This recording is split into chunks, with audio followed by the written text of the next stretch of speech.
इंसान का सबसे पहला रिश्ता ईश्वर के साथ पुरातन काल से ही देखा गया है कि सुबह उठते ही ईश्वर के सामने वह सिर झुकाता है, फूल चढ़ाता है, प्रार्थना करता है। मगर पहले की तुलना आज mobile, internet, Facebook, Twitter, WhatsApp आदि की वजह से उसका ईश्वर के लिए समय बचा ही कहाँ है, जिस कारण वह ईश्वर से 100 से दूर दूर होते जा रहा है।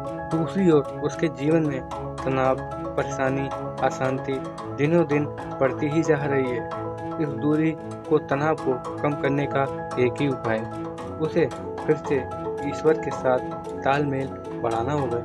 रोज उससे बातचीत करनी होगी। जिस तरह जब दो लोग आपस में लगातार बातचीत करते हैं तब उनकी दोस्ती और भी गहरी होती जाती है, उसी तरह जब इंसान ईश्वर से रोज संवाद करेगा तब उनके बीच भी तालमेल बनते जाएगा। जब वह ईश्वर को पुकारेगा, प्रार्थना के जरिए उससे खुलकर बात करेगा, तब वह भी उसे अपने करीब पाएगा।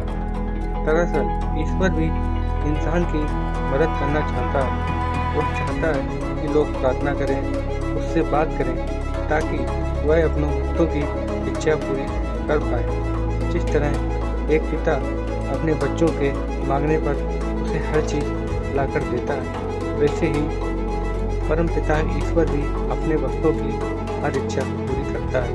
इंसान को मात्र मांगने का तरीका सीखना होगा। प्रार्थना अपनी मनचाही चीज पाने का, ईश्वर के साथ संवाद करने का आदर्श तरीका है। साथ ही आपका ध्यान में बैठना भी ईश्वर को आपके करीब लाता है। देखा जाए तो प्रार्थना में आप ईश्वर से बात करते हैं और ध्यान में ईश्वर आपसे बात करता है। इस तरह प्रार्थना और ध्यान ये दोनों क्रिया आपको ईश्वर के साथ जोड़े रखती हैं। आइए इस भाग में जाने ईश्वर से बातचीत कैसे करें। Communication with God. जब पहली बार किसी ने पतंग उड़ाई होगी तब उसके अंदर एक ही विचार होगा। वह बहुत रचनात्मक इंसान रहा होगा जिसने पहली पतंग उड़ाई होगी। पहले तो ईश्वर के साथ वार्तालाप अंदर ही होता है, मगर बाहरी क्रिया उसमें मदद करती है। सभी लोग आसानी से अपने अंदर ईश्वर से संवाद नहीं कर पाते।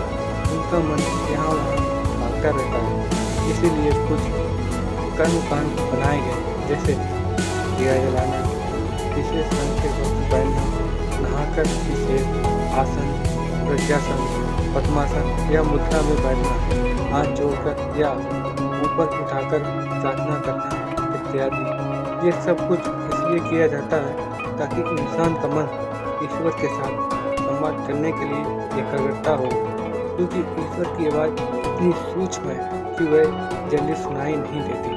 इंसान उस आवाज़ को पहचान ही नहीं पाता। एकाग्रचित होकर वह ईश्वर से सम्मान साध पाता है। इसीलिए प्रार्थना करने के कई तरीकों और शब्दों का निर्माण हुआ।